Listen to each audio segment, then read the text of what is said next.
move to adopt the final budget report for the 2011-2012 school year as presented by Superintendent Meeker.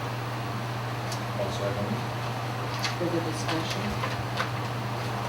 Call for the question, all those in favor? Aye. Okay. Now, having done that, you have your line item budgets there. So I think you want to go through this, or you feel comfortable enough to take this line item budget and do some comparison with the trustees' financials to see where we're at. Because the only things that I really have to share with you on is this. We've made some adjustments in these line items. You know, we've increased revenue where under contractual obligations, where revenue increases being recorded. So, for example, as teachers move steps and unions, we're obligated to give them their move in the contract. So there's some changes in that respect. There are some changes in the effect that we've reduced some staffing areas. And you need to report that, you know, in one of the areas we have always funded for the school resource officer, but as we talked about in the planning process, that was something we just did not have the money to maintain. That is, you know, one thing we're not going to have this next year. We're not going to have the library anymore. We're going to move around our playground needs and shorten up there. Sarah Berry will be half-time in the coffee room and working in the office the other half-time.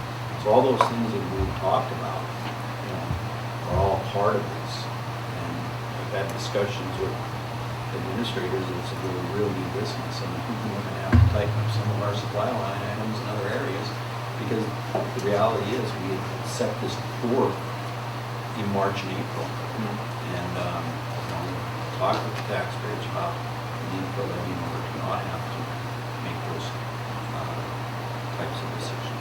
So within the budget, we tried to maintain our supply line items the best that we could historically compared to the previous year, and we've pretty much done so in that respect. I had highlighted just a couple questions. Sure.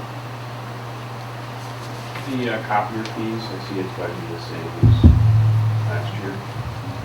How did that agreement that we have now, how is that affecting our expenditures on that? I'm not sure. I'm kind of leery on what the actual volume and costs are going to have.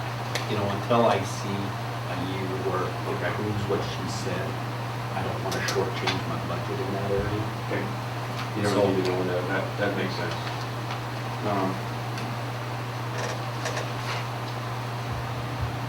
I imagine it's probably the same with gas, electricity, or probably shot in the dark too, probably, but I see we budgeted the same. And what is resources transfers? Just kind of curious about That's that. the bidder special ed co-op. That's what we. Oh, okay. Yeah. That's our portion of it. Yeah, that's our portion of the belong to co-op. the Bitterroot Valley Special Education Co-op that provides us with speech therapy, physical therapy, occupational therapy, mental health, Yeah. all those things. And then the last one I had was, how does it travel? This is a minor one. How does it travel for basketball, boys basketball, girls basketball get calculated? Because I see it's different for boys and girls. Even though don't they basically do the same schedule throughout the year? Well, that's something we kind of try and take a look at how much they spent the year before and adjust it a little bit, but that sometimes changes from year to year to year Could be too. boys more than it. Could be boys, could be girls, could be a different sport. Wrestling for a little bit was really spending more, so we, instead of overspending that budget continually every year, we put more into that, you know, more into that Yeah. travel budget. So. Okay. Thank you. Any other questions? I think that we favor too much. In our league when I leave. But anyway, we don't belong to the only, I think this dues and fees here is MACC, the curriculum council. Missoula Area Area Curriculum Council. Curriculum Consortium. And in the paper, it says we're not part of the valley. Nope, we're not. That's something that years ago, because we belong, because we're a split district between Missoula and River Valley, years ago, boards and the administration agreed to go with Missoula Curriculum Consortium, so we would become a part of that. Now, if we choose to say we don't want to belong to that any longer, there are some structures that we would have to give them years' notice in advance so that that consortium can plan for the lack of revenue that they would receive from our non-participation. So those are things that, you have to be very careful with and cognizant of.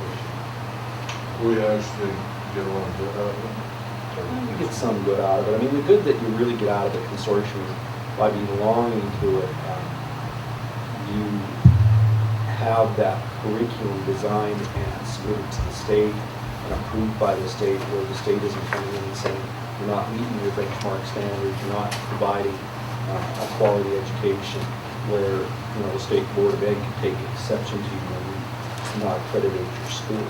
So one of the points of accreditation is curriculum review. We want to see if you have a curriculum review cycle, and when your curriculum is submitted to the state, is it meeting the benchmarks, and how is it meeting its benchmarks? Now, by being part of a consortium like that, you have a curriculum director, a specialist in the area that goes to all the meetings and knows the updates and the rules.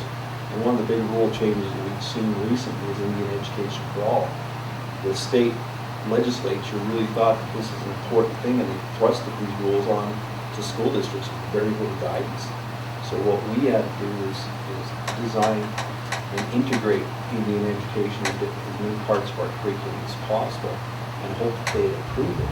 Well, being part of a consortium that is a larger area, the state takes a look at that and says, okay, how are you meeting Indian education in its curriculum? And we've done a pretty good job, the consortium, we've done a good job of integration in that respect. But one of the other issues that we do see, though, in the last couple of years with Missoula, is that the Missoula public schools moved out of it, county schools. So what it left us with is Superior, Drummond, Florence, and Frenchtown as the only high schools in there. So we don't have that bigger pool of high school. So our high school curriculum is something we really have to pay attention to. But on the lower end, the K-8 curriculum is designed to be tight. It's pretty good because you have a lot more school districts participating in the design of those curriculums. Is the charge the same for each? No, it's per student deal. So you take something like Frenchtown, they pay more to belong to it. We're a pretty good size for the number of students we have. Not the cost. So they have a formula broken down for costs. This teacher's aid, we had last year almost $20,000, this year $0. That's under educational media services, That's and that was where- library. that's So our- that's where Eleanor was.